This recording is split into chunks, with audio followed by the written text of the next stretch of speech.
Mr. Ross Davenport, what are you doing? Pay Charlie, attention. It's 6:59. I'm not ready.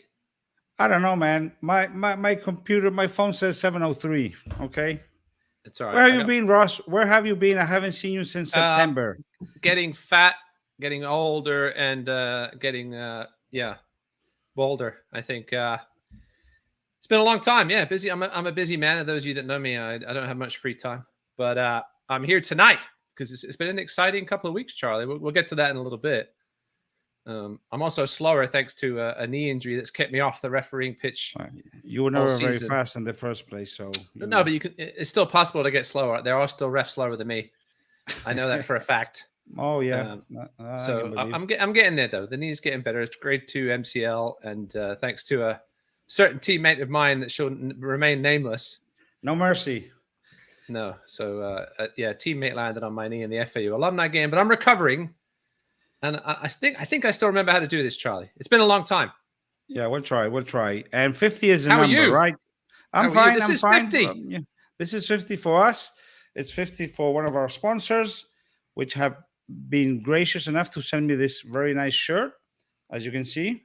I'm wearing my cancer shirt. Obviously, it's my mom's birthday on Sunday. She passed away a few years ago with cancer. And I do have a family member battling cancer now as well. So it's a nice little shirt that I break out now and again when I'm reffing as well. Very nice. But yeah, congrats to the Tridents on 50 years. That's not easy to do, Charlie. That is, well, a few teams have done it. These guys are doing it pretty well as of lately, of course. And we're going to be talking actually to the coach responsible for this just in a minute. And of course, the big news is what we used to talk all the time. Oh, yeah. Charlie, do we have any MLR news? We do. I was actually watching one of the old podcasts, and that came up. I didn't have time to clip it out because it was like every single time just the same, the same script. And we had a fun today, graphic. I do remember that. Yeah. And luckily, it's this one, which we're not going to have to use today. Okay. So that's very exciting. We can retire that. Exactly. So I don't know. Do you think we can just traditionally we move on to our sponsors? We do give our sponsors a word. So let's do that. Someone who we've been chasing for years, Charlie. Yeah, and here he is, Mr. Dimitri, and his last name I'm not going to say. I'm not even going to attempt that. To not embarrass myself. Efthimiu? Yeah, Dimitri, tell us, Dimitri. Oh, he muted himself, and there we go. Okay, now I'm Dimitri. Can you hear us? I can hear you. Oh, perfect. Oh man, you look good and you sound good. No, he looks very Miami. Tan, the white shirt. Just the name doesn't match with Miami. Dimitri, how do we say your last name so we don't mess anymore? Efthimiu is the. I was right. This is my years of broadcasting. Right. I'll tell you a funny story, Charlie. When we did rugby ATL games, and we had South African names, I would call my South African friends up on the phone before the game and ask them how to say these people, like Duncan van Skalkwijk for rugby ATL. It's not an easy one to pronounce. So Dimitri, thanks for clearing that up for us. We finally nailed you down here on a Friday night. I know it's early Miami time. They don't start partying until about 11 o'clock down there. So we've got Dimitri. But Dimitri, listen. One of the most successful periods in Florida rugby for this club over the last 5+ years. Tell us a bit about yourself and how you got involved with Trident rugby, I should say, and give us a little review of how the season's gone for you guys so far. Yeah. So for me personally, I started playing rugby when I was in Boston, and got involved with the Eagles Sevens for a bit. I went over to the UK. I played almost 3 seasons in Australia as well, and a lot of different places. So once I had a career-ending injury on my right knee, it took about 2 years to recover, and it wasn't really getting any better. So I started getting involved with coaching when I was about 24, 25. So I was involved with Mystic River up in Boston. And when I got to, and some other universities, but when I got to Florida for work, I wasn't really, I was trying to decide what I was going to do, if I was going to go back to playing, if I was going to coach. So I got familiar with some of the rugby guys from the Tridents. And about a season or so after that, I began coaching. So here I am now, going into the 4th season. Yeah, going to the 4th season. So what has been the key to the Trident's success over that period? I think we got state titles almost every year, I think. Yeah, we think, oh, this is the year the Tridents are going to have a down year, and they just seem to reload. Obviously, got a superbly talented backline this year as well as a decent pack. But how have the Tridents got to where they've got, even before you? And obviously, guys that have been there before you. How have the Tridents got to where they are? I think a big aspect before my time is the fact that these guys, they spend a lot of time together outside of the pitch. They will go out together. They will go to the beach together. They essentially hang out all the time.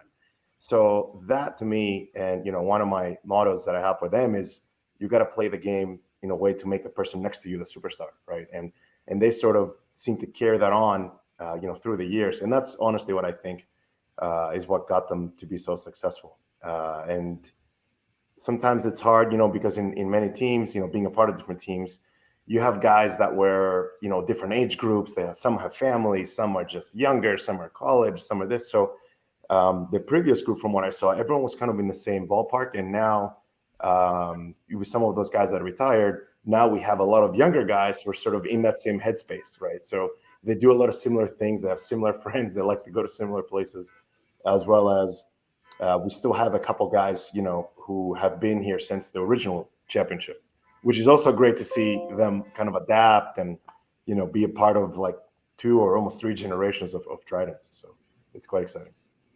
Yeah, I remember we had our episode a couple of years ago, Charlie, with those guys, and they echoed your sentiments there, Dimitri, about the off-field stuff and really becoming a true club, which can be hard in Florida because we don't have a club. No teams have clubhouses here. There's no real gathering point. I know some teams do have sort of a central socially gathering point, whether it's a pub or a restaurant, etc. But that's been a huge part of the Trident success over the last few years. Let's talk about this season. Got off to a hot start and then kind of got put back in your spot a little bit by the Pellies up there. Talk about that game and then just talk about the rest of the season and what you guys need to do to take home another title. Yeah. I mean, look, we adjust since I got here. Every year we make adjustments to the way we play.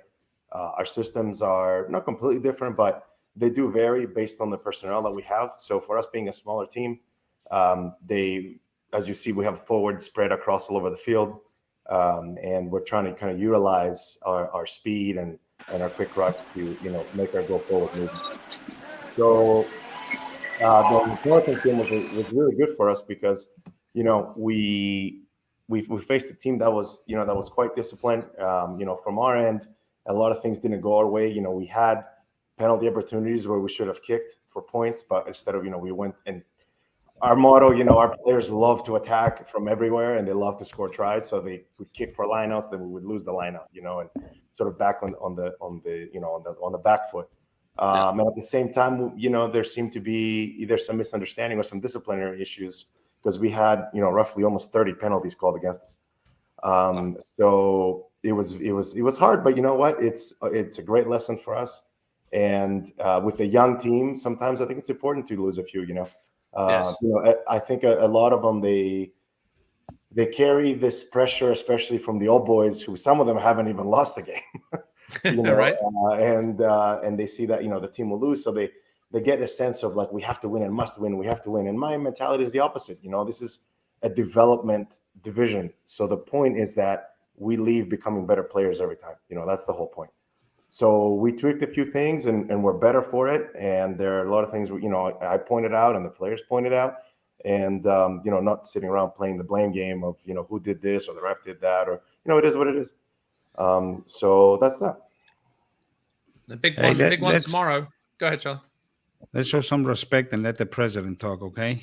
Well, let me get one question in here from Dimitri about tomorrow's game. A big game against Fort Lauderdale tomorrow, a team that many people weren't sure what to expect from this season. Got off to a little bit of a slow start, but gave Boca a good game last weekend and have certainly improved as the season goes on. Give us some of your key points to watch tomorrow, maybe some key players to look out for. Yeah, and look, and the thing about Fort Lauderdale is, granted, it was our season opening game as well, but if you really watch that first half, that there wasn't it was 50-50 which way it was going to go. And they have some solid players, some good ball carriers. So if you don't stop their momentum, they will come up and put some points on you, when you don't expect it. So for us, a big player is going to be our number 8, Manuel Kraus, who's just turned 20 years old, and he's been a bit of a menace. Anywhere we put this kid, he plays a lot in the wide channel of the field, where he gets kicks thrown to him. He gets a lot of ball in space, and he has great offloading ability and a lot of nice steps, and as well as the back of the scrum, he can be very difficult to contain. It's just a number of players, but I think our most undervalued players, because we have a lot of even Mateo Velasquez at fullback. Oh, finally! Never heard it again. Right? I was about to cut you off. I was saving that one. You're about to cut me off. I knew it. Who is just a threat, anything near the ball, and unfortunately, I've kind of used and abused a lot of his talents, because he's played 9, he's played 15, he's played 9 again. He goes back to fullback. So, but with that being said, I think the most undervalued asset that we have is our delivery between our playmakers, and that's that we get a lot of service. we get a lot of great service from those guys, and with what we call him Martin, but his name is Matthew, our 12 for this game, and as well as Fede and as well as Mauro. So we kind of underestimate the ability to deliver these passes in order to make our tackle forward. So that's really, those guys I think are going to be crucial in how we play.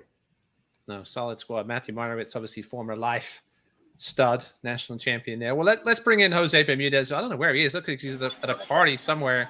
Probably lobbying someone to do something, Charlie. That's all he ever does. It's charity for us. Jose, how are you doing, Jose? President of Tridents. I'll be brief, because I think we're getting our money's worth on this sponsorship, and we'll give some time to the Sharks to say whatever it is that they want to say. But It's definitely an exciting show. It's the 50th show, so congratulations, gentlemen. 50 is a big number. It is a big number for us as well. Since 1973, we've been the premier club. Charlie's got his age on the back of his jersey. Oh, look at that! I wish, man. Ross, we tried to make you a shirt, but they ran out of a 4X. I understand. Argentina, yeah. I understand. They're utilizing it for some blankets. No, but guys, I just want to say congratulations on your 50th show. And thanks for always inviting us to be a part of it, and always great to support. I'm here in Orlando. We just brought 16 families of kids with terminally ill diseases. So I'll be missing the Fort Lauderdale match, but I'll be thinking about you guys, and really just wanted to say hi. Good man, Jose. Congrats on your 50th anniversary as well, and yeah, doing good work there with those children. Well done. All righty, guys. Thank you, Jose, a lot for your support over the time, not just today. Okay. Always. You look good in that jersey, Charlie. I do, man. I'm not Shapey Pete. Can I play a B game? Is that possible? How's the insurance? We'll have to ask Rick Comisky. We only play friendlies. We no longer play D4 games. I'll talk to you guys later. He's eligible. See you, Jose. Bye, Jose. Okay. Good man, Jose nice. Bermudez. That was nice. He made a big effort making up for all that lobbying nonsense he does during the week by doing good deeds like this on the weekend. Yeah. Good stuff. Well, Dimitri, appreciate you coming on. We finally got you to come on. The guy can talk, huh? He can talk. Who, Jose? No, this guy. Oh, Dimitri. Yeah, it's just I didn't know he actually existed till today. I just prefer, I'm more of the on-field, I let Jose do the public speaking. Well, listen, the on-field has been awesome over the last few years, and continuing this year. I don't want to offend anybody, but I think the Tridents were probably likely to be favorites again. I think the Pelés might have something to say about that, though, after beating you guys. But it's been a solid season so far. A few games left to go, and then the playoffs coming up, I know, in April. So best of luck, Dimitri, the rest of the way. And thanks again for coming on tonight. Charlie, any last words for Dimitri? No. I mean, very pleased that you showed up. I know it was a last-minute thing because we had a little bit of a communication issue with Jose, and I didn't know that you would be available. So thank you very much. No problem. Thank you for having me, guys. And remember, no more 9 for my son, okay? He does not like it. Dimitri, don't listen to it. You use him where you feel best, Dimitri. Charlie. He's a trooper. Charlie has 0 state titles. Just remember that. Hey, I'm capped in international rugby, just so you know, okay? Okay. Teritos U18s. Turks okay? and Caicos? I know a couple of Turks and Caicos internationals I might be watching tonight. 1 cap for my country. For Uruguay? Yes, sir. In the over 40s? Man. Under 18s. Okay. I'll give that to you. Okay. I'll give it to you. Okay. You need to bring out Thank that you, cap Dimitri. one day. Need to Dimitri. Take care. They didn't Good stuff there from Dimitri. Back in the days. I can't read his name right now, so I'm not even going to try and pronounce it. No, I think I was right, but Dimitri is good enough. What a run they're on. Yeah. Well, it's been a while, Charlie, since we've done an episode. So let's go through every game that's been played in Florida since our last episode. I think. I have them all. I have the records of all those games on my website if you want to check them out. But I'm kidding. I know it's been a fun season so far. I know, especially in the Florida collegiate men are super tight. I can't even predict who's going to win that one. The 19s, our copy seem to be running away with things, but we're not going to go through. But congratulations to everybody who's managed to get this far into the season. Some teams didn't manage to start the season. That's another thing we'll deal with later. But congrats to our representative folks, Malachi Esdale, who was playing in LA over the weekend for the men's USA men's sevens, as well as Kristen Thomas, former UCF star, who was playing for the women again. We hadn't seen her for a little while. Good to see her back. And then obviously Marcos Young, who's been playing for DCO Glory, which was a nice little late signing. And we've got some other guys, obviously Cam Dolan doing his thing in New Orleans.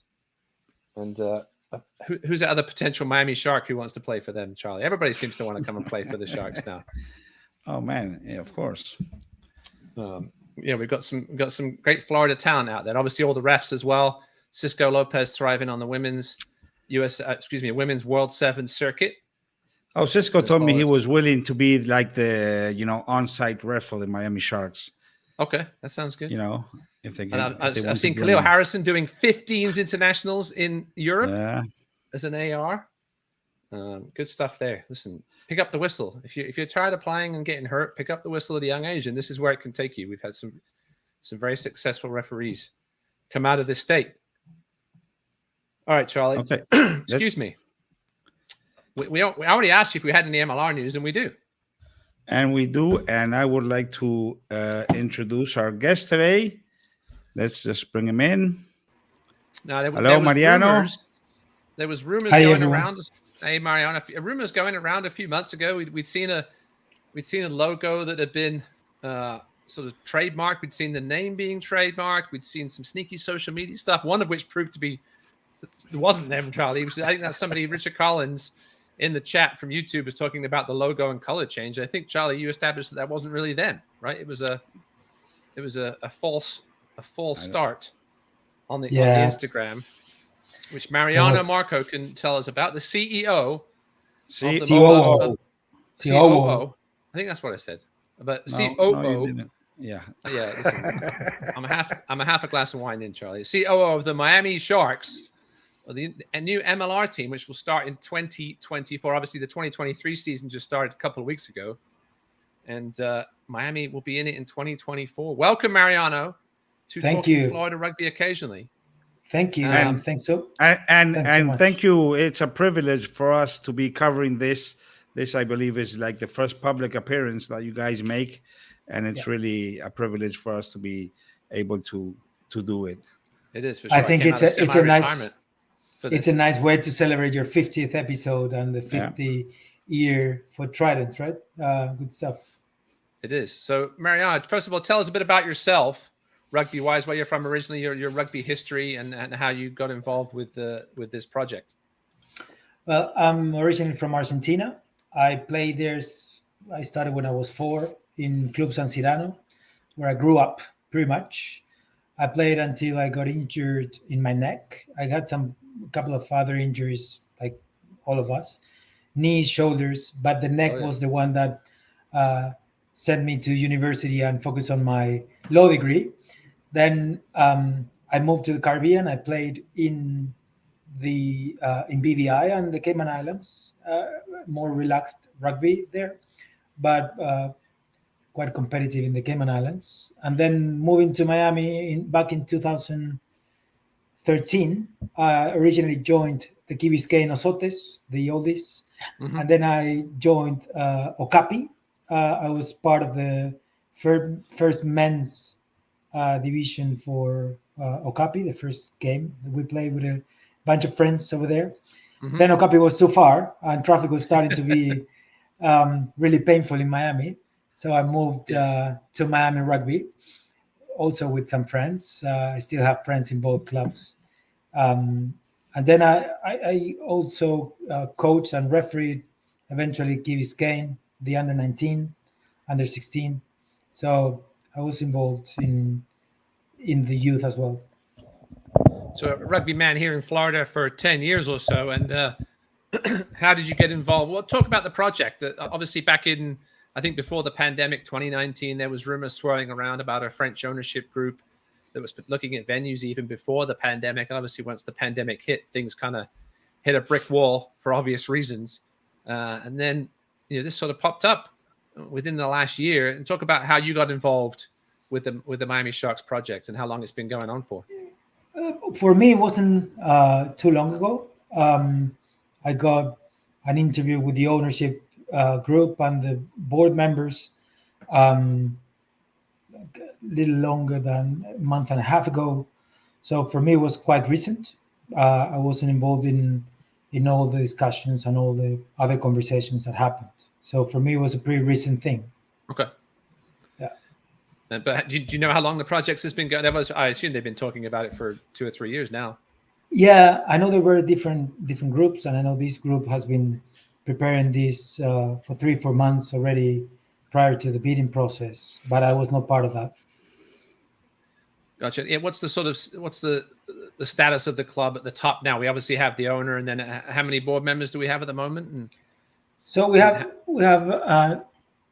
7 board members. Have an ownership group represented by 3 individuals, all rugby people, all very passionate about the project and very much involved in the project. I have daily calls with some of the board members. Me being the first man on the ground, there's a lot to do. So it's the 3 ownership group representatives and the 7 board members. Are you the first quote employee? I know you said you don't actually officially start till mid-month, but are you the first actually employee of the Miami Sharks? Yeah, and it's going to be 2 more, hopefully very soon. One rugby related and another front office related. Good stuff. Well, yeah, looking forward to this. Obviously, the timeline, it might seem like it's a long way away, but I know a year is not a long time to get everything up and running. I know I've seen a venue being thrown around, but I know that's not finalized and you guys are still looking elsewhere. So a lot of work still to be done, as you said, on the ground. How much you can say about the venue selection? You don't have to get into specifics about the venue selection process, but what have you guys really been looking for in a venue? Location, not so much location, but maybe size and what you really want to. I know you mentioned in the pre-show of getting a Twickenham, getting a rugby specific stadium here down the road at some point, but for now, what have you been looking at for in regards to a venue's requirements?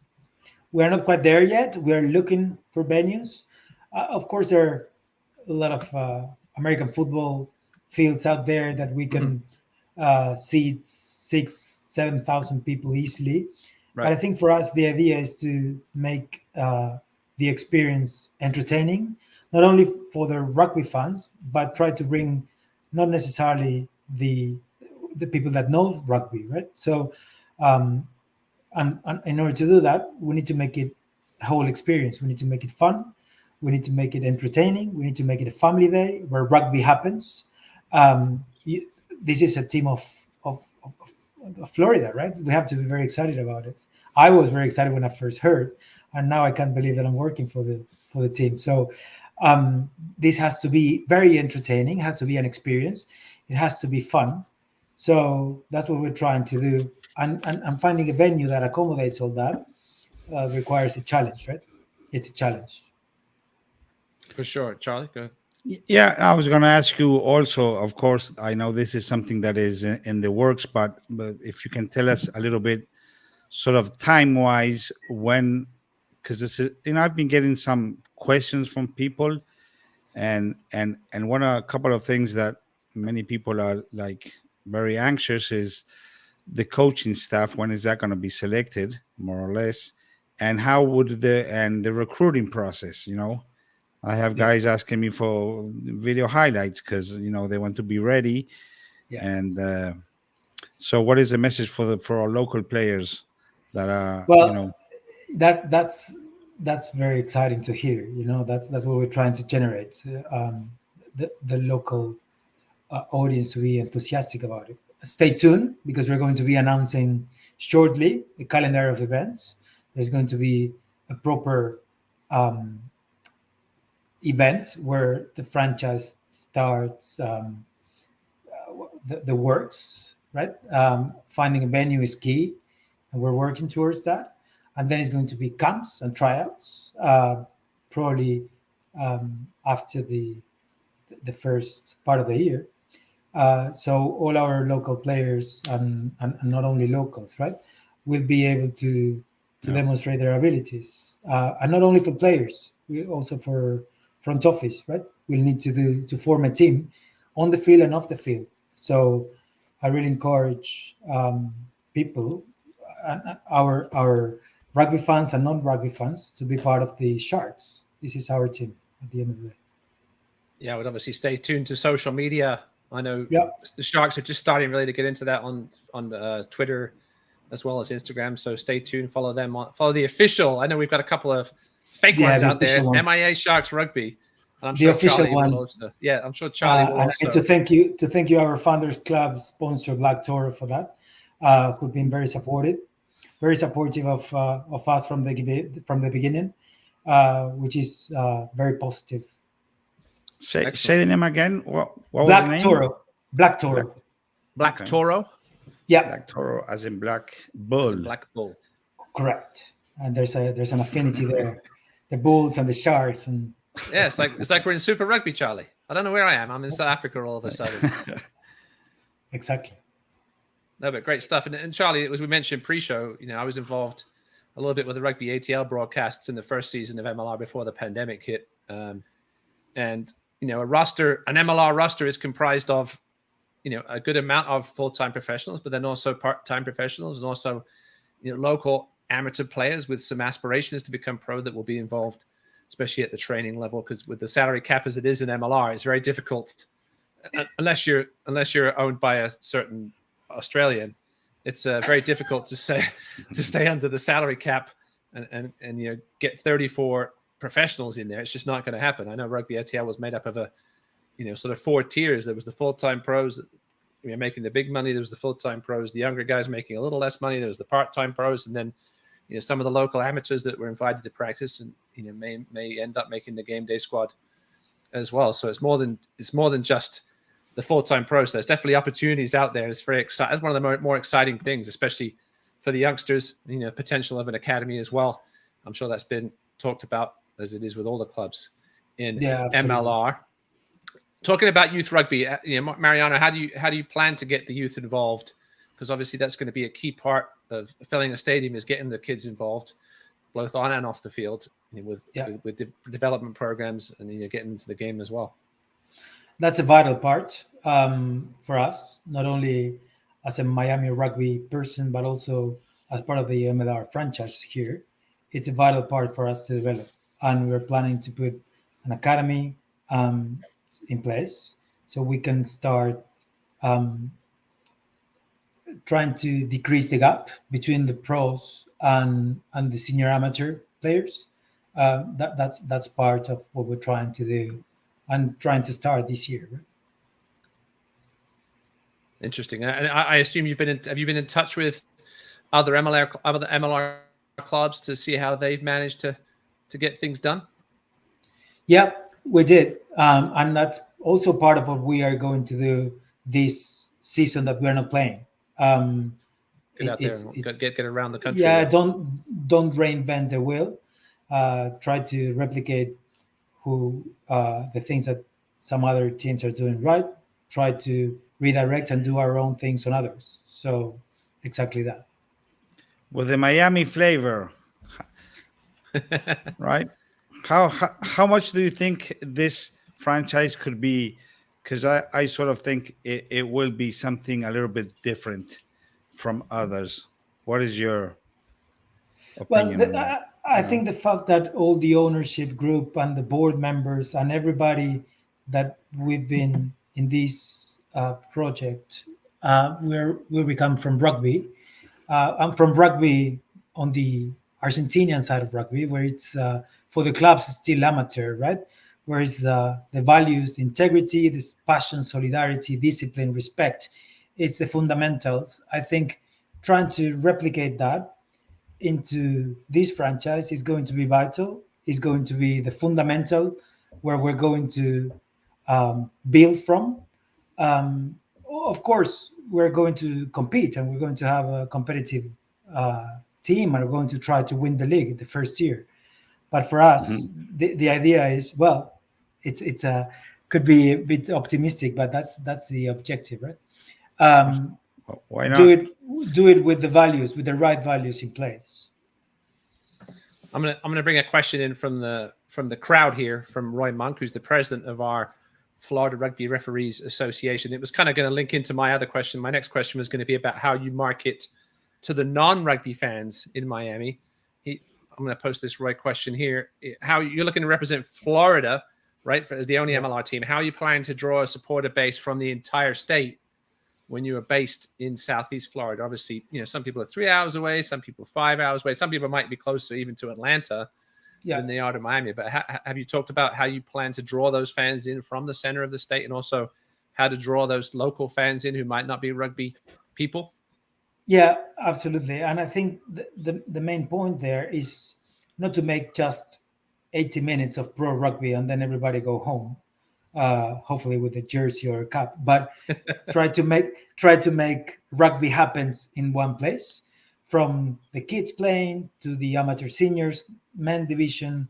So try to have a rugby day, the day that the Sharks play, and finish the day with your team playing pro against San Diego or against New York or against any other of the MLR teams, right? So if we make it fun, if we make it a family day where you can come in the morning, watch your kid play, and you stay for a beer or two, get a chorizo or choripan or something like that, it's going to be fun. It's going to worth traveling a couple of hours, spend the day, a rugby day, meet your players, encourage the fan base to have a collaborative approach with us. The idea is that we are not something unreachable, right? Try to make it, the collaboration with our fan base is going to be key. So I think that's the idea. Be close to our fan base, have the players training, doing clinics with the clubs, our coaching staff collaborate with the clubs as well, do clinics for the coaches of other clubs. We're talking about bringing international well-known coaches, try to collaborate with the coaches of other of the amateur clubs here. So I think there are a lot of things we can do to be close to the clubs, be close to the rugby community, which at the end of the day is going to be our fan base. We're going to be supported by them, by us. When it was me a month ago, right? Right. So do you expect to do some events, perhaps on the West Coast, up to Tampa, Orlando, to try and draw those guys in from, where it's a 4 or 5 hour trip? And are you looking at, you probably haven't got as far as games on Saturdays versus games on Sundays. I know some teams prefer to have some versus the other, and maybe have a bit of both, but do you plan to have events around the state as well? I mean, obviously we look at Rugby ATL, right? They've had events down here. Obviously nobody from here is likely to go to Atlanta too often to go watch rugby, but they have really got their tentacles down here when it comes to recruiting. And I know they've got some players from Florida up to 404 over the years. So do you plan on doing some stuff around the state as well?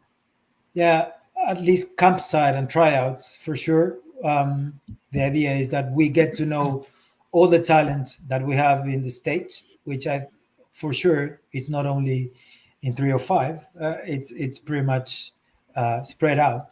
So for sure, we'll do something to connect with all the states.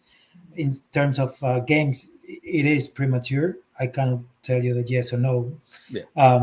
But what I can tell you is we're going to listen to what our fan base tells us. If there's something that we have to do, for sure we're going to do it.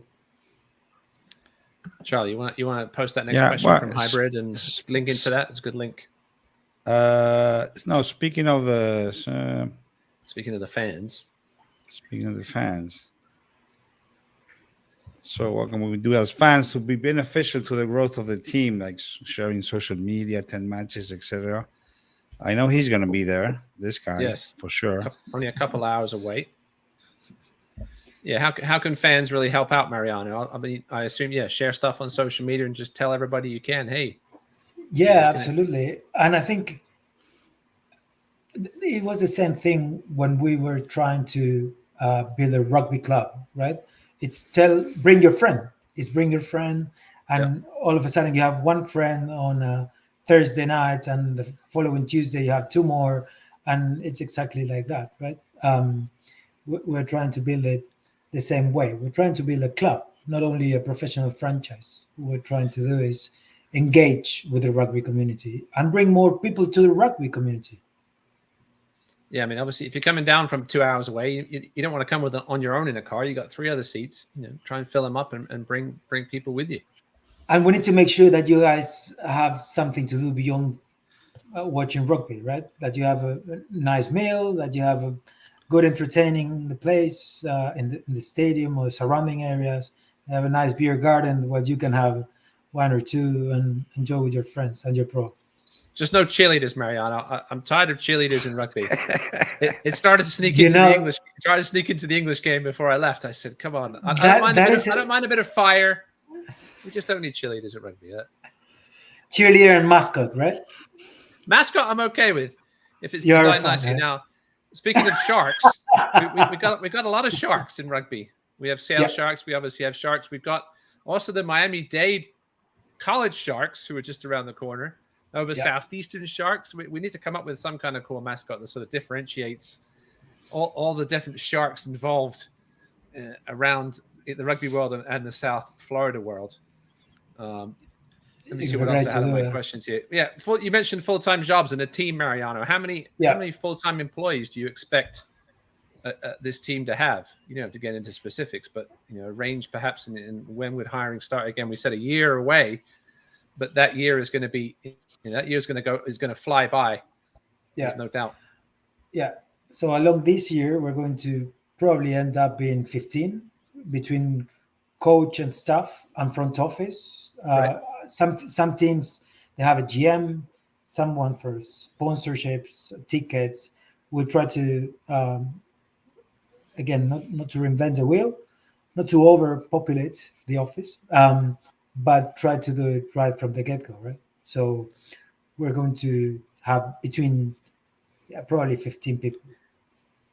And you said office. Do you expect to have a sort of central location at whichever venue you choose, or have you already sort of figured out where you guys, not to get specific again, but you will have an office somewhere? Yeah, that's the idea. Yeah. Where coach can do the videos. Yeah. Yeah, don't do it in Brickell, okay? Because the traffic there is like impossible. Hey, listen, speaking of fans, I know you guys are promoting a little poll here as a way to just talk about Let's that. Let's get into this, Charlie, because you and I both have opinions here. So does the Miami Sharks are giving their fans I already a chance voted to choose twice. the jersey. Now, is this the home jersey, Mariano, or could 2 of these jerseys be in play? If I noticed the poll is 2 of the jerseys are streaking ahead of the other one. Yeah, it could. It could be that 2 win and the third one goes for the closet. I don't know. Let's take a look, Charlie. So number 1 is my favorite. Sort of the faded hoops, which my team Wasps in England always used to play in hoops. So I sort of have an affinity for hoops, as I know Charlie does from from his days with the other Miami team, which won't be too happy with that jersey he's wearing right now. Listen, I just speaking of that quickly, I used to play for a team which was called Champagnat, that Mariano probably knows, of course. Which is pretty much the only team I have seen ever to wear like a diagonal.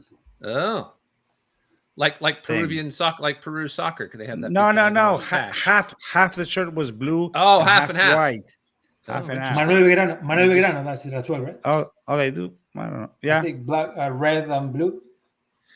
So number 2, which sort of reminds me a little bit of the Miami Heat colors. Was there any inspiration from some of the Miami Heat sort of city jerseys? They've kind of gone with this neon and pink a little bit over the last few years, and then the number 3 jersey with the black and the pink. I think number 1 and number 3 are leading in the polls that I've seen so far. But you can go to MIA Sharks Rugby on Instagram. I know it's also on Twitter as well right now. And you can vote for your favorite jersey. I'm definitely with number 1, which I think is leading in both Twitter and Instagram polls right now. So I'm not trying to influence anything, but number 1 is my favorite at the moment. And perhaps number 3 is an away jersey. If we play during the day, players will be very favorable for number 1 as well. That's the other thing here. You got to be, obviously the season starts in late February, but here we saw this past week's been plus 90 degrees. And having those white jerseys for the home games make the visiting team wear the dark shirt. I think that makes the most sense. We've got a couple of comments here from Mariano before he goes. Obviously, there will be some preseason games at some point. It's a little premature to think about that. I would assume January. I mean, do you have a sort of timeline of when you would like a squad to be settled, Mariano, and sort of a by? Obviously, with preseason normally beginning in January or thereabouts. But obviously, Charlie and I have talked about this in the past. Visa issues is a big problem in MLR, especially even with the coaches. You guys have got to get going on this, especially with the international side of things. Yeah, we do. So players is going to be the coach selection, right? We can coach first. Say I like this one or I like the other one, but the coach will decide who is on board and who's not. So the coach is first, and probably by I would say October, November, we should have a full roster. Everything will be announced in social media. The jersey, the event, the camps, and everything in between. We're going to be announcing with our fan base. And how long is the voting going to go on for? I forgot to mention that for the shirts. Well, the stories in Instagram last. I'm not a big social media user, but I think they last 24 hours, and then you can do it again and again. Okay.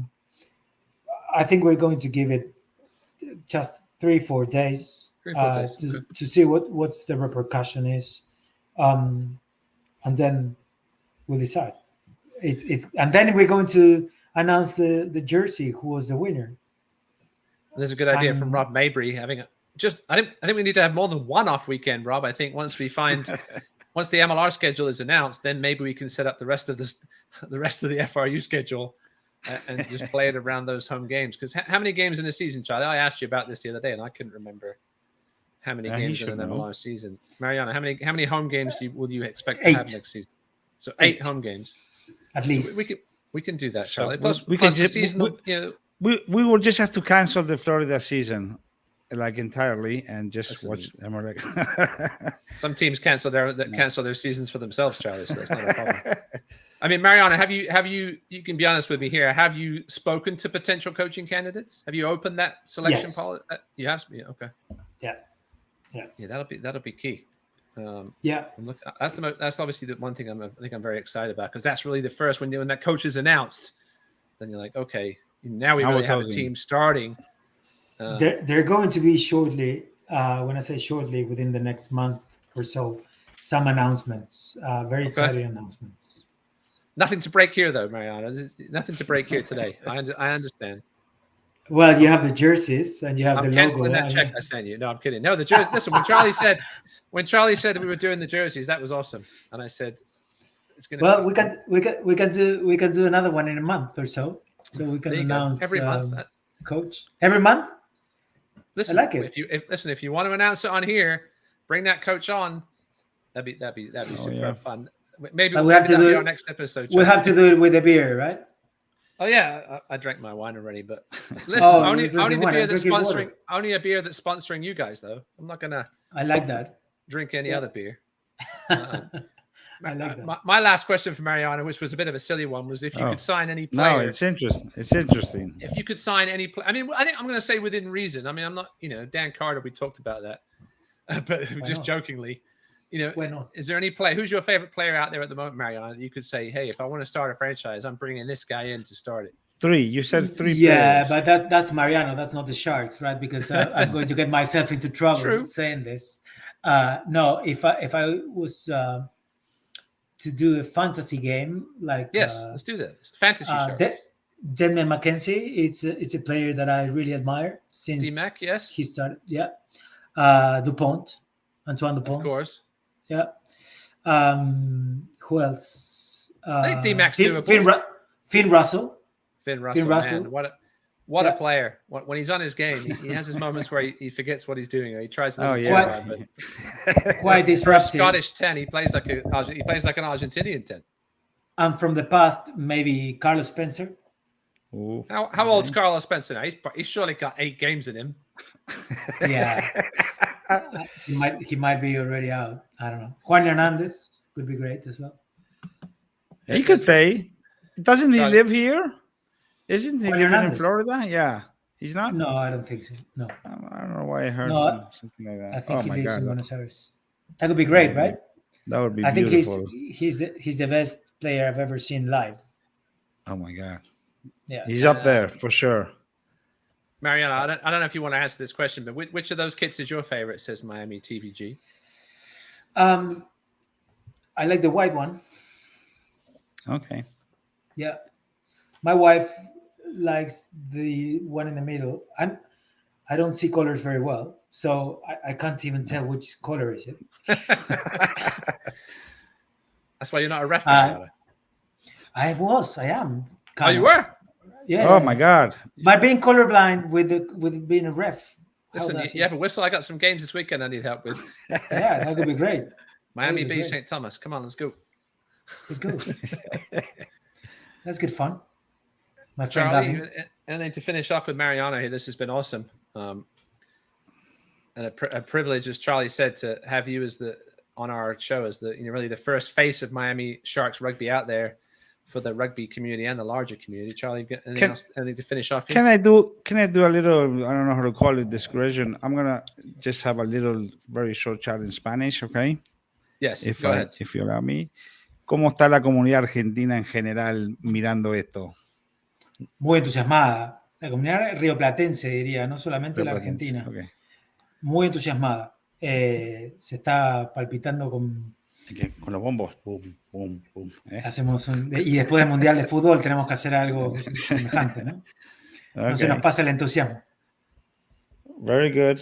Okay. Yep. Hey, it's been really a pleasure to have you, a privilege also. Likewise. And we're looking forward to have you every time you need. And of course, we didn't follow that closely. MLR, of course, me personally, I didn't really care too much. But now, of course, it's going to be one of the top topics. Thank you very much, Mariano. Yeah, thank you, guys. Mariano. I appreciate it. Again, congratulations for the 50th episode. And thanks so much for the time. Appreciate it. Best of luck. We look forward to the next announcement coming. Stay tuned on all social media. And maybe here on TFRO. We'll see. Good stuff. Right. Cheers. Bye-bye. Thanks, Mariano. Bye-bye. Bye. Okay. I'm going to call him M&M. Mario Marco. M&M. Awesome stuff, Charlie.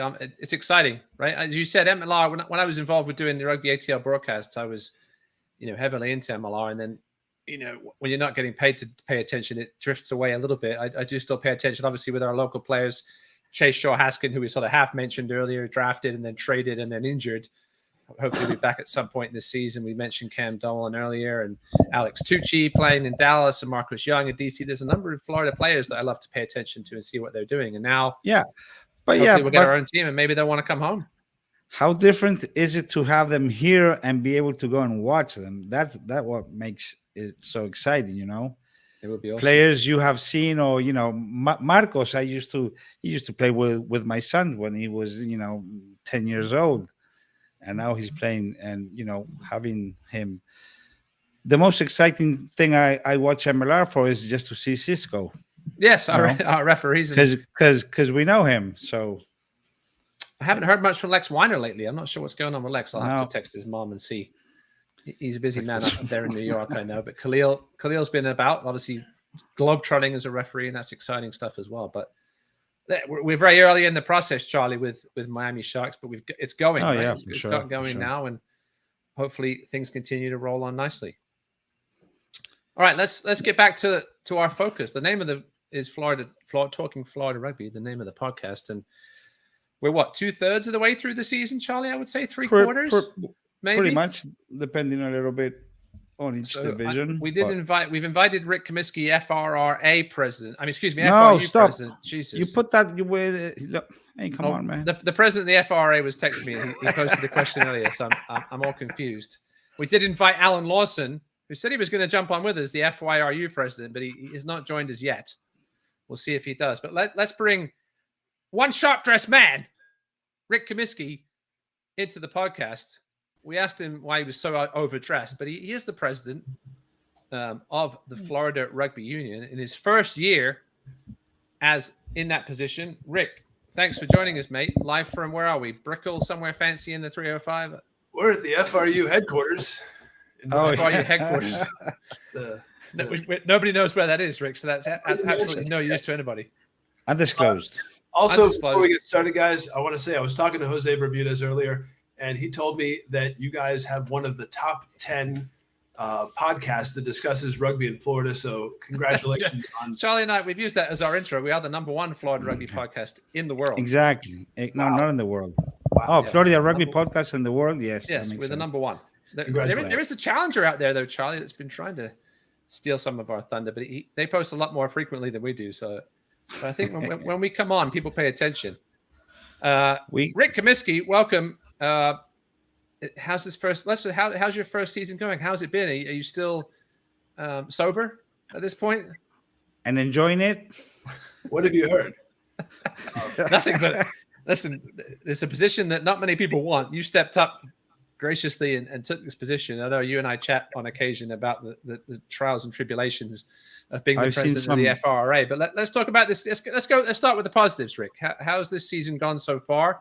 Your first season in charge, and give us the positives first. Give us maybe 3 positives from this season so far.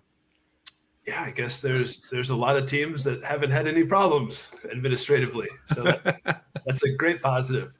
And I have to say that Kerry really protected us from so many just small problems that now get presented to me that we have to come up with some solution, or do we just let it slide and let the parties involved work it out? Yeah, other than a few forfeits here and there, obviously, some teams that committed to a season but then haven't played a game. I think that the season's gone relatively well. Charlie and I hear the scuttlebutt, right? The rumors going around, and it's been pretty quiet. Other than the forfeits, there's been some very tight races. We've mentioned the FCC. I know that's not. I guess it's 10 FRU, whatever you want, but FCC has been very close. There's been some great games in D3 again, as always. But no, we'll talk about where we need to work on things, Rick. Where do we need to get better as a union? Yeah. I guess I've got the short-term and long-term plans that I've shared with the board and shared with people as I have conversations. Getting the financial information in order, and we've improved upon that so we can make decisions based on financial information that's accurate. And I have an accounting and finance background, so that will be helpful for me and I guess the other people that have the similar interests. I want more referees and better referees. I want more clubs, more people playing. I guess, Charlie, you probably know the answer because you just looked at the information, but Ross and maybe Mariano too, if he's paying attention, how many members does the FRU have? What would you guess, Ross? Individuals? Yep, registered members. I think we cheated on this, Charlie, didn't we? You showed me a list earlier, isn't it? No. Ross, what? Like, yeah, you might have cheated. 700. We cheated earlier because Charlie did show me this graphic that he can pull up right now, which is yeah. I'm actually going for it. I'm not going to pretend I didn't see this, Rick, and just throw out some random number like 1,500. But Charlie's pulling it up now. 700 and something, right, Rick? I think it's loading. It's loading. Sorry. I should have had 1,924.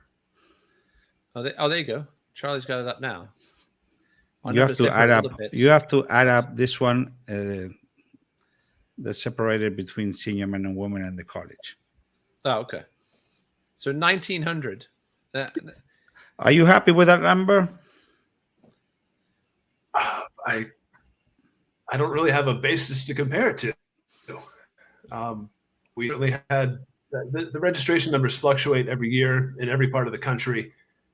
Certainly, COVID had a deleterious effect on so many unions. Ours was able to get back quickly,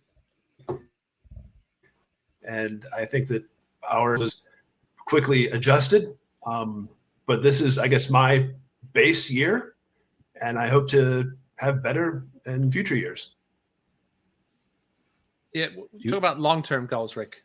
Obviously, developing the game, right, is a very general topic, but what are your long-term goals? Obviously, you'd love to stick around in this job, and have some long-term effect for 10 years, maybe. 10 years is a lot. Like Kerry.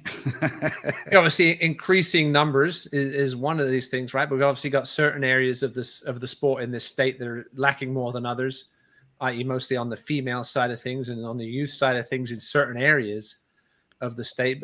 But we see, I know we've got, I think, 3 new youth programs coming online, and hopefully being able to field teams next year. But where do you see the long-term progress of this state, Rick, and where do we really need to work on things, and how do we develop the game?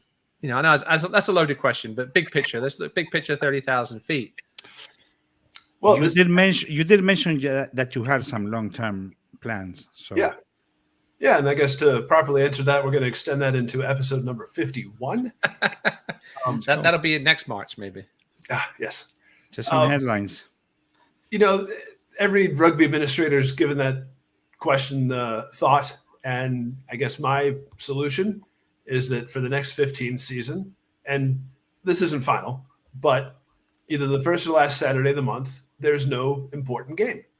So I want to address 3 groups with that. One is the old boys and old girls. They get together and, play a tournament and tell each other how great they were. But also it brings that part of the community back into the fold and has them around some more. Want to do some high performance stuff so that you can show off how great our players are. If the U.S. national team isn't going to beat anybody from South America, I want our Florida team to be able to go to South America and win some games. And I do have some relationships with some important people down there, and it'd be awesome to see them compete against each other. But also we have tremendous coaches here that certainly they get to work with their team, but if they can work with 30 players that are amazing, coaches know some coaches know the right elbow angle when you make a certain type of pass, and wow. But that information needs to get to the right people. Right. And that's going to make it happen. Then the third component would be the reserves festival or tournament type thing where, if you just started a month and a half ago, you're not going to be a starter for your team, but you need to get some experience. And this is your opportunity to get experience. Or if you live in Sebring, where, did you just give up on your rugby dream? Or, once a month you can show up, you and your friend, and get a game or 3 in. And maybe next year there's 5 people in Sebring. There's just so many untapped parts of the state that how do you start a new team? Do you need 15 people? That's a bit of a challenge. And that's kind of my way to address that. And I think that hopefully answered a few other questions in that long mega question. No, for sure. I think the reserve thing is critical, right? We've seen B teams struggle again this season to fulfill fixtures, but with new players coming into the game, where else are they going to get to play? I could be a new player showing up for certain clubs, and I'm going through an entire season without playing the game, right? Because of B-side forfeits and not being able to just to get on the field. There's got to be a way for new players to be able to get in there and experience the game. I think that's a good idea. Wouldn't we have to start the season earlier? Because right now, starting in January, it's like there's pretty much 1 or 2 weekends that teams have off. And let me ask you this also, because wouldn't starting the season earlier, like we used to do for many years, what was it, like late October? Maybe we had All Florida Day in October. Mm-hmm. So wouldn't that also help to have the teams get ready for the season, start recruiting earlier, registering earlier, because they have official games? But these past years, because the actual official season starts, you have a bunch of teams that don't even have preseason games. So, it's September, October, November, and they haven't played a game. They haven't registered because they don't need to. But if you have these kind of things, starting earlier, you just push things and then you have a more relaxed season, because for one, Rosca's crazy every weekend trying just to get refs for 25 games on a weekend. Refs need a weekend off too. There's some of them that haven't had one since mid-January. And thank you to those referees. Yes. For sure. There's some of them that have been absolutely massive this season, helped out with traveling around the state.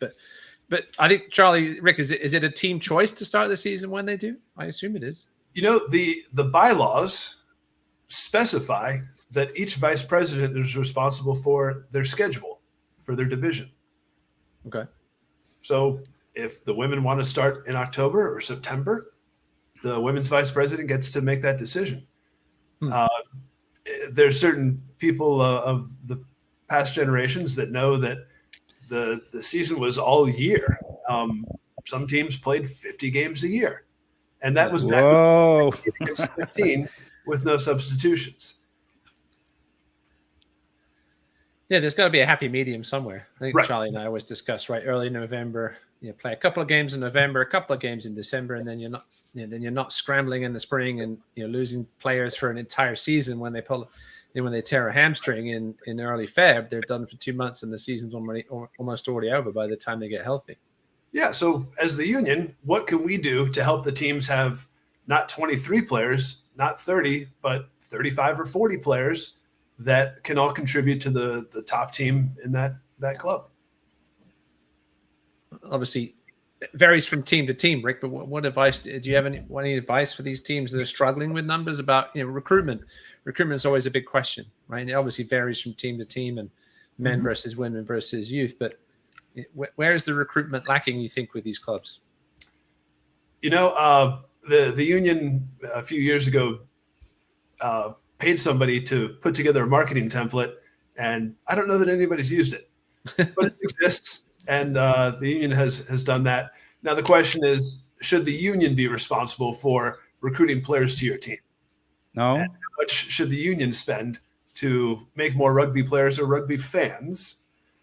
But for those questions that you just asked, Kirk Swanner is fantastic and can talk to you for an hour about those questions. He talked to Charlie for an hour. I think we will talk to. Well, Charlie had a chat with Kirk Swanner earlier in the week that we're going to play in a little bit. But yeah, he's done a great job with the colleges. Now, obviously, colleges, I think, are a little easier to recruit from because obviously they're there in one central location nowadays for the most part. They're there on campus every day. Set up a table. Totally separate. Men's teams, do they go to the gyms more? Do they go to, other sports and recruit from there? I'm sure I should have asked Dimitri and Jose Bermudez how Tridents have done it. Is it a lot of it is word of mouth, right? And getting the word out there. Well, I'm going to guess that a lot of teams, maybe not a lot, but certainly rugby players move to Florida and they search for city and the word rugby, and they find and they contact those teams on Facebook or Instagram, and that's how I think a lot of teams get their new players. I don't know that they're necessarily growing new athletes to learn the game when you're 27 years old or 33. Being your first year, Rick, what are a couple of things that you've really learned about the Florida rugby community here in your first year as FRU president? What have you learned? Or what have they called you? What have they called you? Would be the question. Rick's hair is a lot grayer than when I saw him this time last year. I guess I've been around and knew a lot of what to expect, but like I said, Kerry protected us, and you just assume that every team has flags for their fields, that they abide by certain standards, and not all of them do. There's the unregistered player issue. Right. And Charlie, I guess you alluded to that a little earlier. And for friendlies, you need to be registered with the Florida Rugby Union or any union, but USA Rugby. Of course. Yeah. And let's see what else. I guess I get copied on every red card report.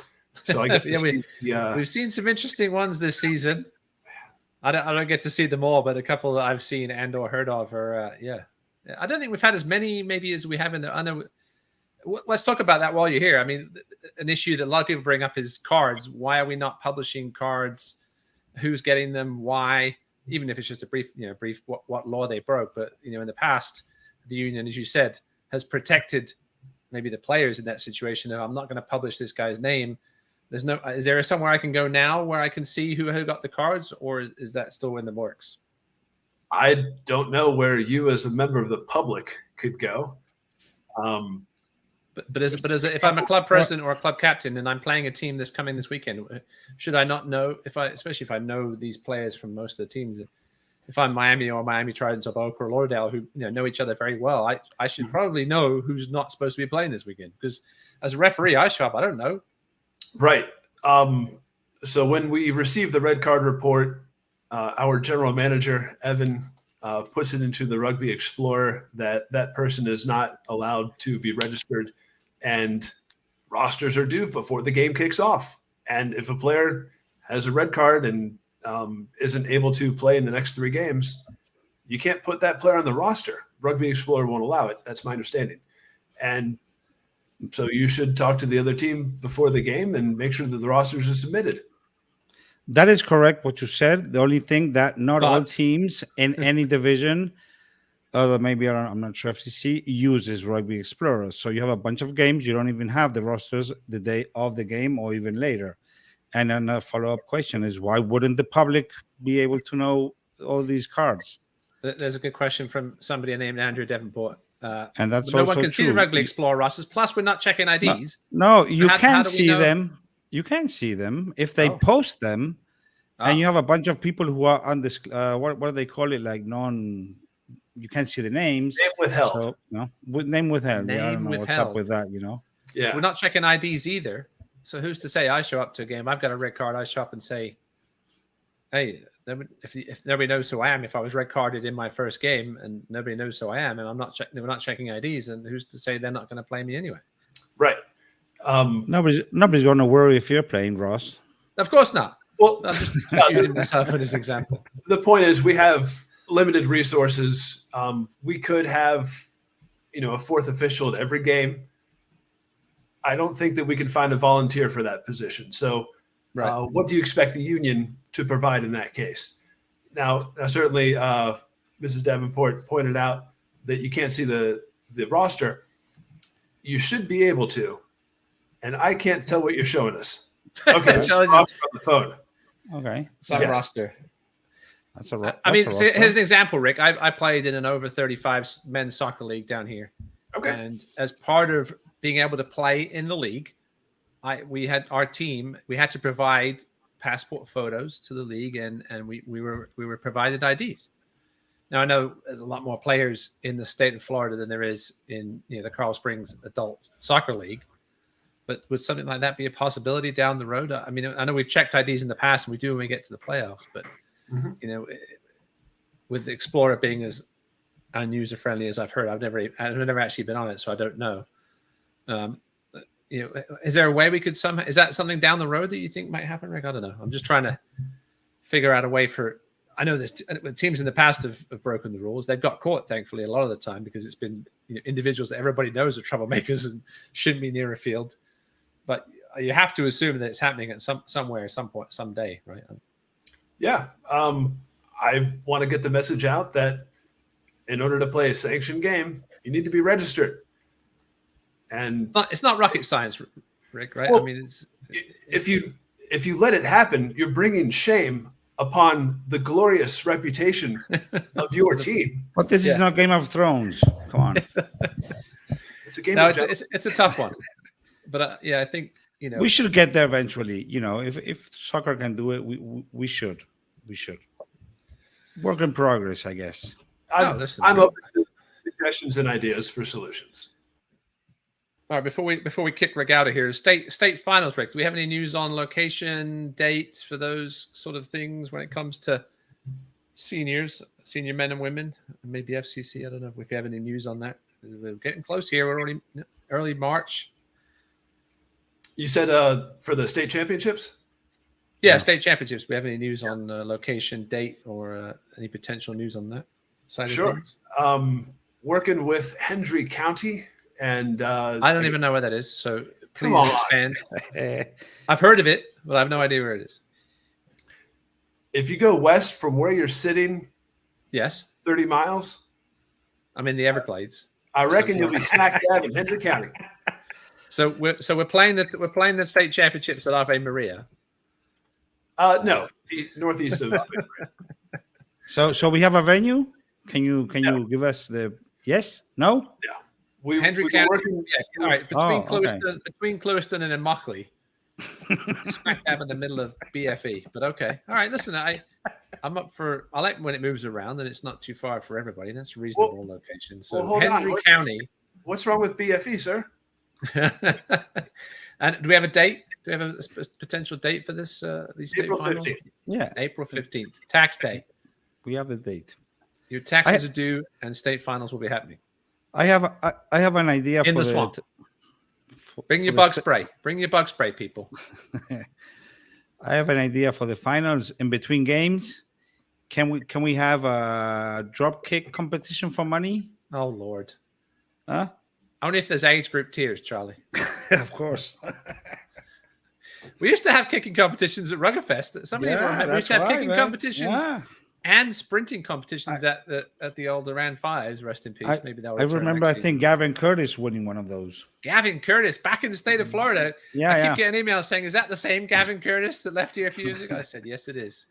Yes. And so the state final is somewhere in the middle of Florida. Andrew, I'm going to share this. Snakes and bugs. Snakes and bugs. But listen, I'm up for somewhere reasonably close. Is that it's a snake and a bug of some description, which there are plenty of out in Hendry County, I'm going to guarantee. But at least, thank you, Rick, for breaking. That's breaking news, I think, right? We broke some MLR news earlier, and now we're breaking some FRRA news. Hendry County. FRRA. What about the youth? What about the youth? Can you speak for Alan Lawson? Did he jump in yet? What are the youth doing? Is it May? It's like May 6th, I think, and it's probably going to be in Wellington, I believe. And I'm hearing rumors that we may be trying to host something else in May as well. Rick, what's the progress on that? If you can talk about it.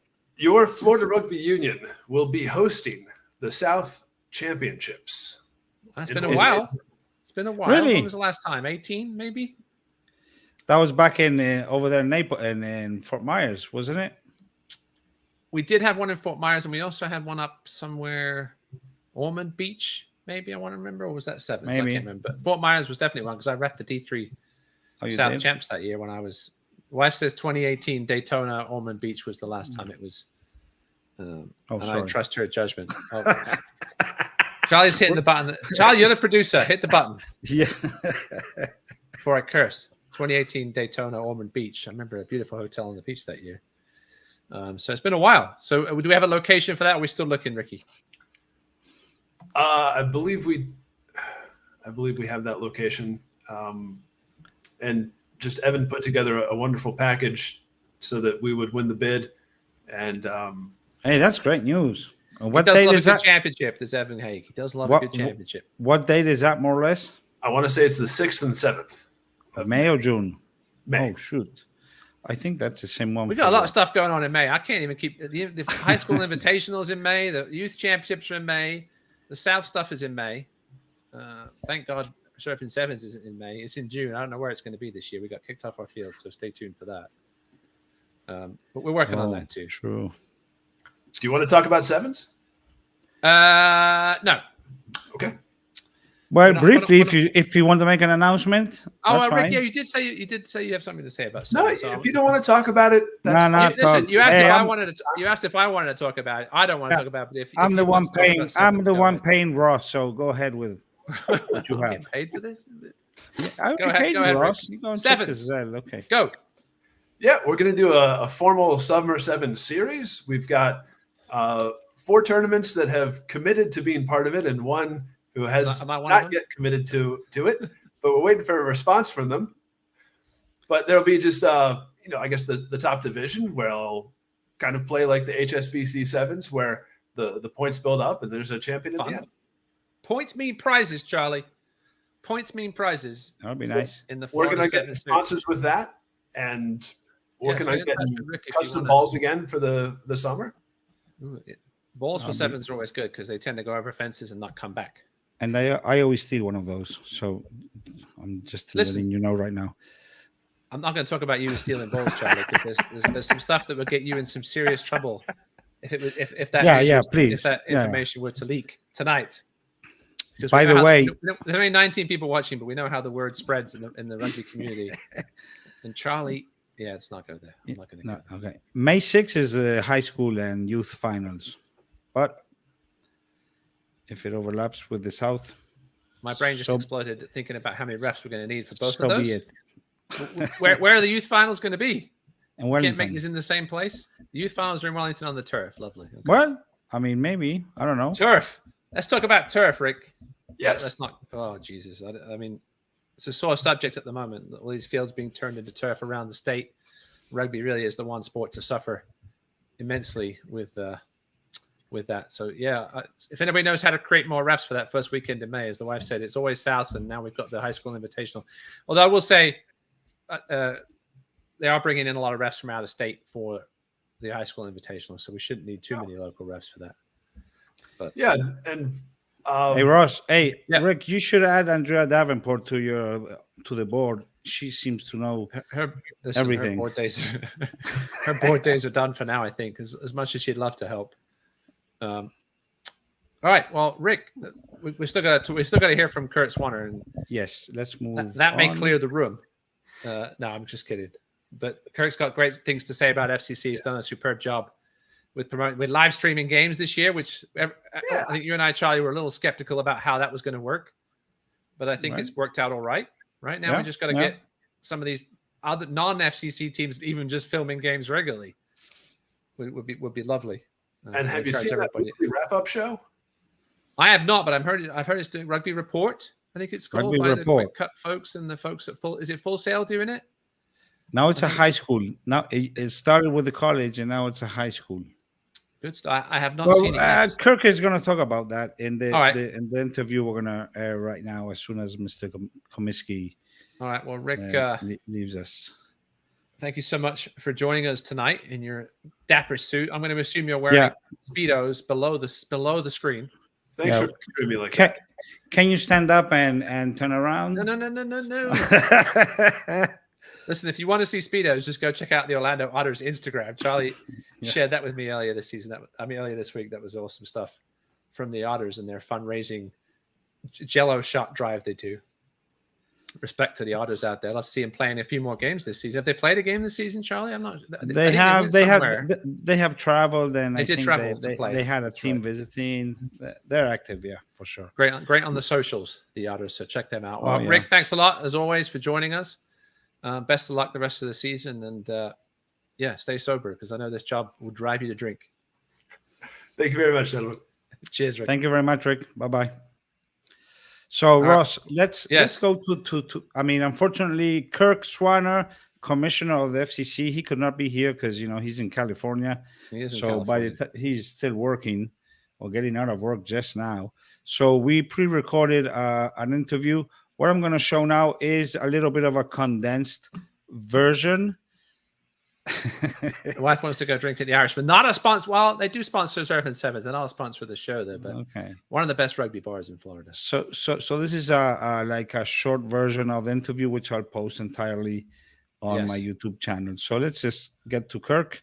Let's get to Kirk. It looks like a hostage in this video, but right after Kirk, we'll just round it up with. We'll wrap it up here. Wrap it up with talking a little bit about this journey of the 50 episodes. And so let's get to Kirk Swanner. Welcome, Kirk Swanner, FCC Commissioner. Did I get that right? That is correct. Yep. You said the name right and my position correct. That is current. Well, who knows if I'll stay in there forever. What is your assessment of the current season? Because we're almost done with the regular season, right? Unfortunately, 1 week left. Yep.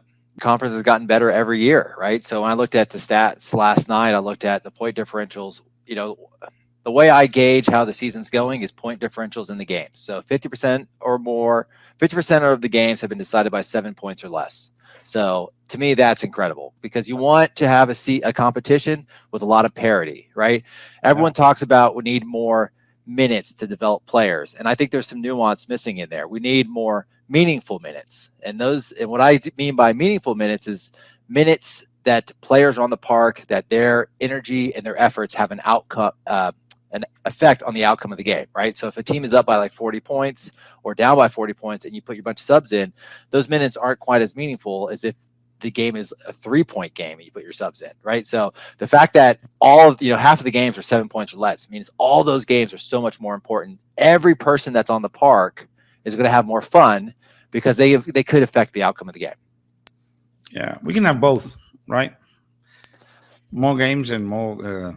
So there's a couple of core tenets that I try to get these guys to understand. One of them is that the more administration you have, the stronger you are administratively, the more numbers you can sustain.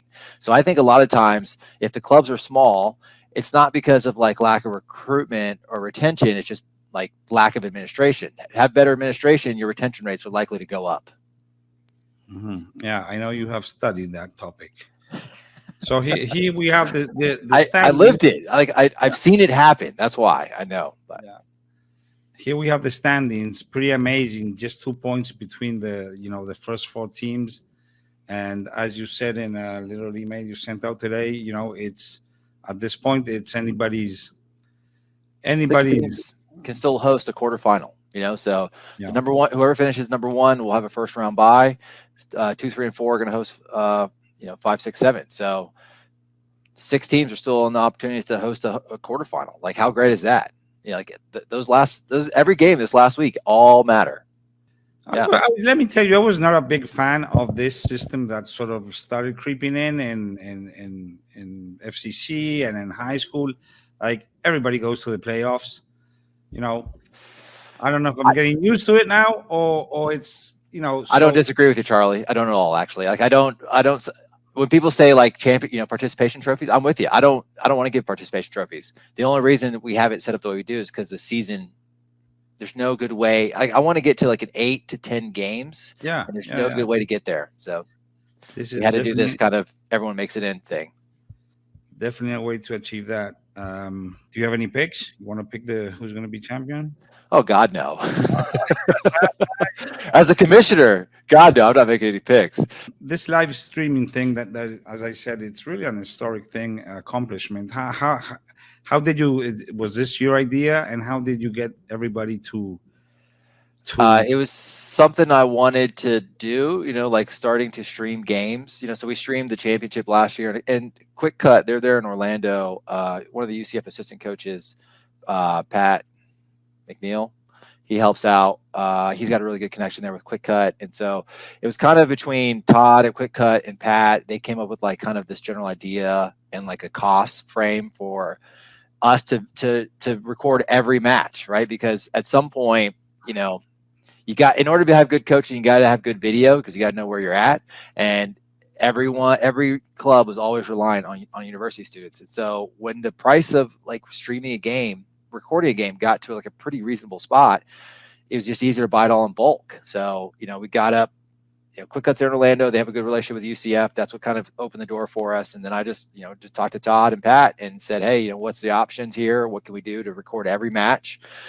And then on the back end, they also code the games. So they get the games, they upload it. I think they've got some folks over in Southeast Asia or something like that. And they code all the scrums, all the lineouts, all the tackles, all the penalties, this, that, and the other. So the coaching side on the back side of it. Oh, I didn't know that. Yeah. So they actually makes some guys use it, some guys don't. But the guys that use it, it makes their life a lot easier because they don't have to go through and they can go through and crunch the film a lot quicker than it would be if you had to do it all by hand on YouTube or whatever.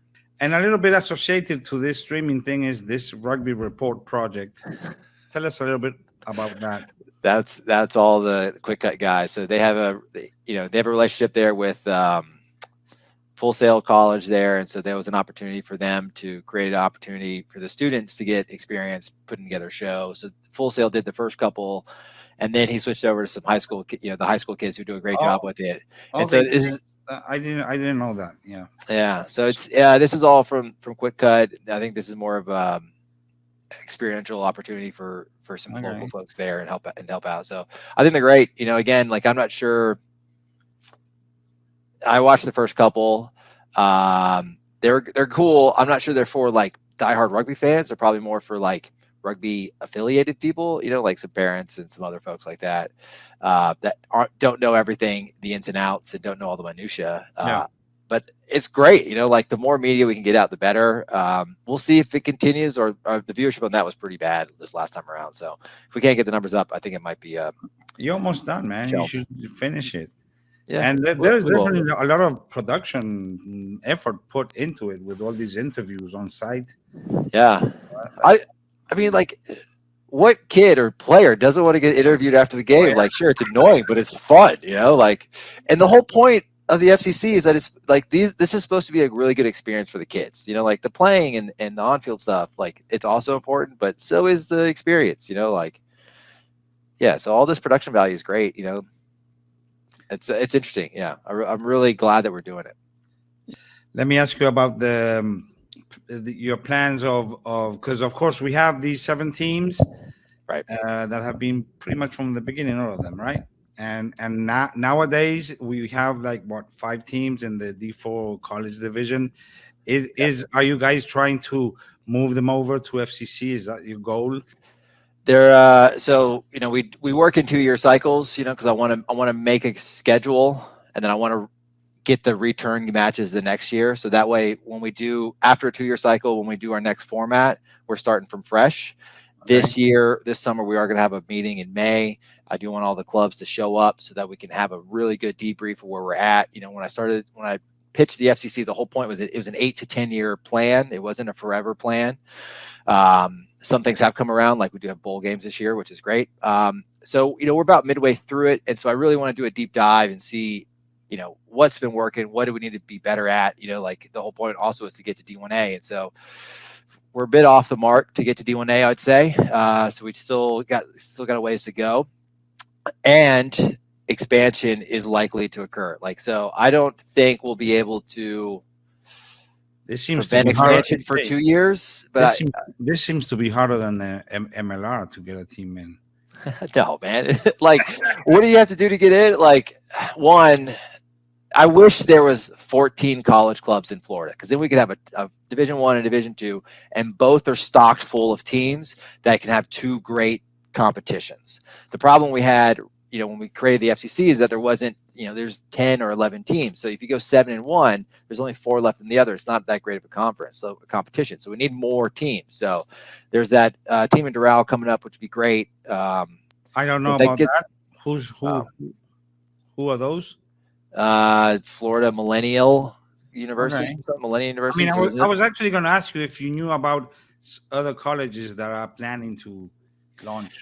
As opposed to last year, this year, I'm very happy that you guys are going to be playing the final with the other men's and women's D2, same venue. Yep, same That's venue to be really determined.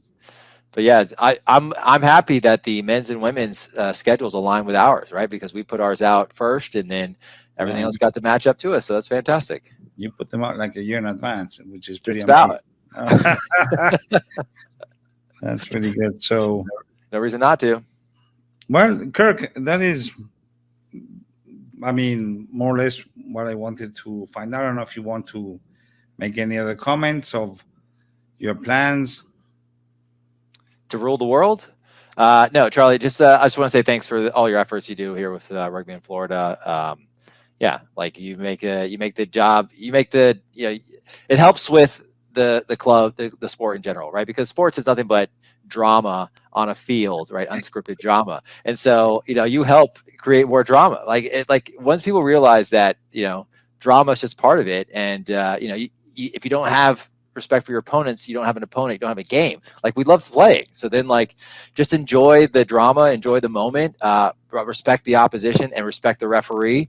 Because without them, there's no game, and without you guys, there's no game too. So, just have fun with it. And do you like the sideline whisperer? I don't ever read them. I'm so busy. Like, I don't Don't lie to me. Of course you do. And quickly, because we're probably this I'm going to be broadcasting during the live thing on Friday. We're going to have most likely the COO from the Miami Sharks. What is your opinion on your impression on having an MLR franchise here? Ooh, my opinions on MLR is that the franchises can be quite extractive. The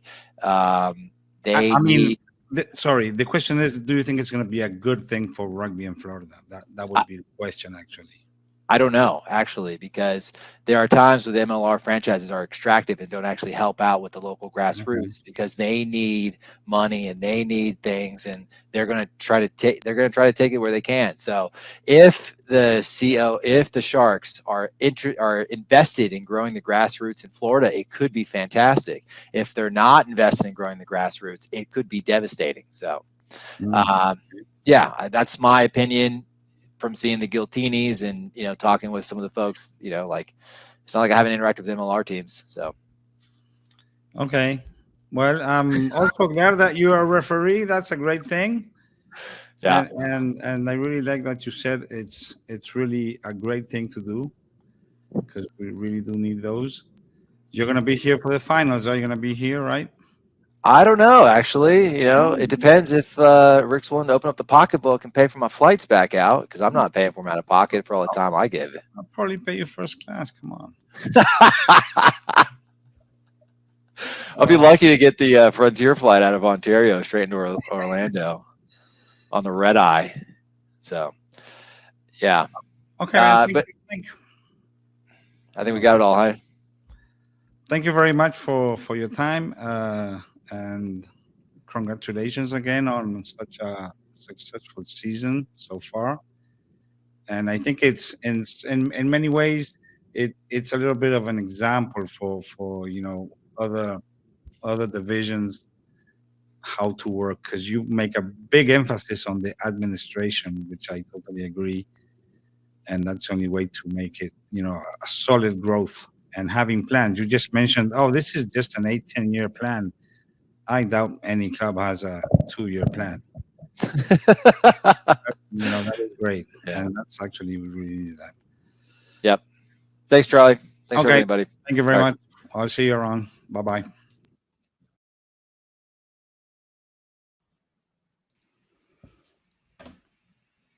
Ross, are you there? Yes, I'm alive. Good to hear from Kirk Swanner. I hope he's released from his hostage situation soon. Oh my God! No kind words. No kind words for the sideline whisperer, which is not me. I wish people would stop asking. I wish it was you, man. You would be a pretty good sideline whisperer. I just don't have time for that. I'm a professional. Yeah, I know. Hey, you barely have time for this.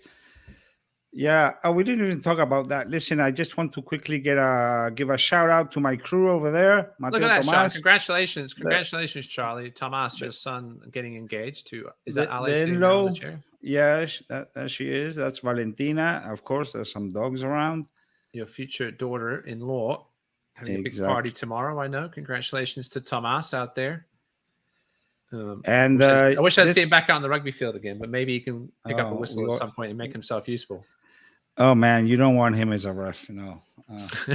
No, you don't want that to happen. I know you're a proud granddad, Charlie. I mean, sorry. So as we say goodbye, let's. I'm gonna be welcome. Oh no, not that one again. Kirk's still tied up there. I'm just gonna run while we say goodbye to a little screen. What do you call it? A slideshow. We got it there. From various. There's Alan Lawson. Where was he tonight? Where was he tonight? He must be busy because he has a festival tomorrow, a big festival in Look Wellington. at the ladies of Florida Rugby there. Courtney, a lot Alex, and Sandra.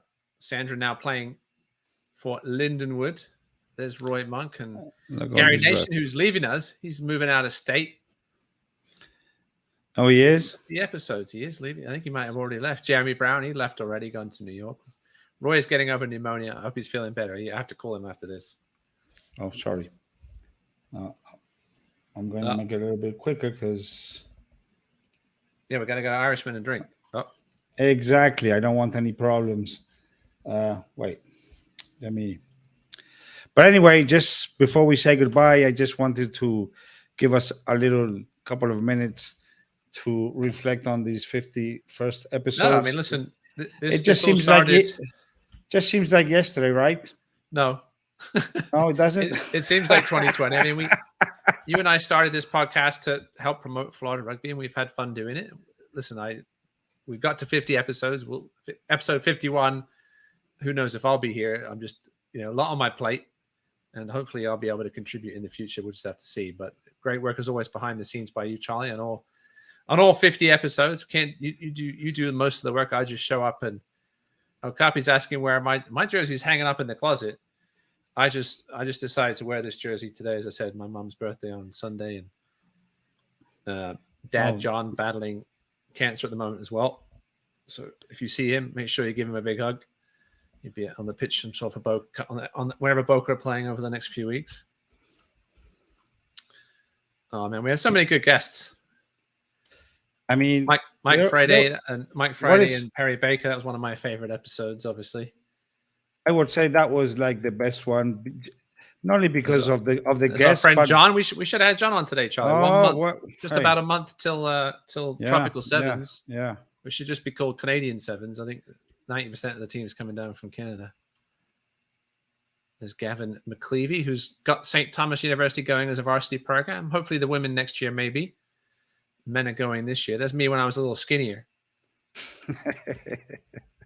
Pandemic hit me hard, Charlie. Oh, yeah, for sure. There's Caleb. There's CV. CV. Thanks for driving my son around. There's Kristen, who we had on way back in the day with Raul. Ronnie, did he ever actually coach the Coast Guard, Charlie? I still got to ask him. Yes, he did. He did. Yeah, for sure. Is he still doing it? I'm not sure about that. I'm not sure. He's a hard man to get a hold of. Those were like very nice thing to do, like the mono episode I get with one guest. Some of the Florida legends. Yes, Kenny Simmons still coaching at UF. There's Perry still playing amazingly. USA not playing so amazingly, but amazing that Perry's still going. Yeah, look at that. The Morgan Freeman Maine. She's out there still kicking it around. Jerry Fitz, you'll catch him sleeping in a tent at some sevens tournament this year, I'm sure. Likely barefoot. Yeah, 50 is pretty good, Charlie. I'm not sure how many podcasts get to 50 episodes, but it's Paul Holmes. He's doing big things on the 10 side of things as well. Which I don't know what's going on, because supposedly there was going to be a big, and he didn't show up for this one, remember? That's right. You had Malachi before that too, who we still haven't managed to. Oh yeah. To what's the word I'm looking for? We still haven't managed to get him. As much as Cagney says he's going to do it, useless piece of work, Cagney Coburn, I tell you. Thanks to all our sponsors over the 50 episodes. Yeah, can't do it without you. Chris Ream is one of the main sponsors. Man, I'll see him reffing tomorrow in Weston. I'm just going to observe tomorrow and stay in the shade as much as possible. It's going to be a hot one out there on the turf. You know what somebody told me the other day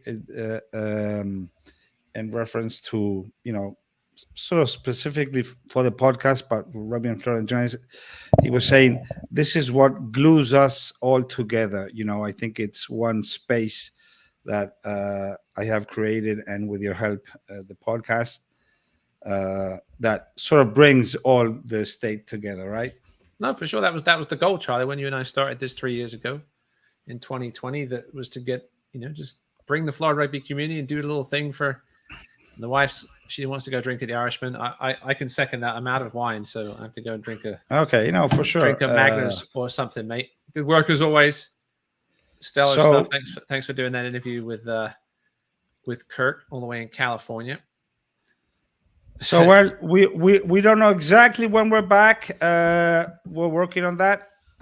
Happy wife, happy life hybrid. You know the answer to that. Ross, thank you very much. Awesome episode. Cheers, Charlie, mate. Good stuff as always. Been too long, and thanks for everybody that tuned in. You can obviously check out the replay. Yeah, thanks to the check sponsor, out the Miami replays Tridents. on the replays on YouTube, Twitter, Facebook. Are we going to do this as an audio podcast, Charlie? I'm not sure if we. Of course, yes, always. So we'll post it as an audio podcast, so you can listen on your way to work on Monday morning or whatever you're doing I'm still over paying the for weekend. Watch some rugby. There's some big games this weekend, especially yeah. on the college side of things. Fort Lauderdale, I know, hosting Tridents. Boca down in Miami. I'll be down at Okapi on the 1,000-degree turf. Try not to sunburn myself as Liam, my son, tapes games for you. So yeah, get out there and watch your local rugby. Support the boys and girls and ladies and kids and everybody that's picking up a ball this weekend. Okay.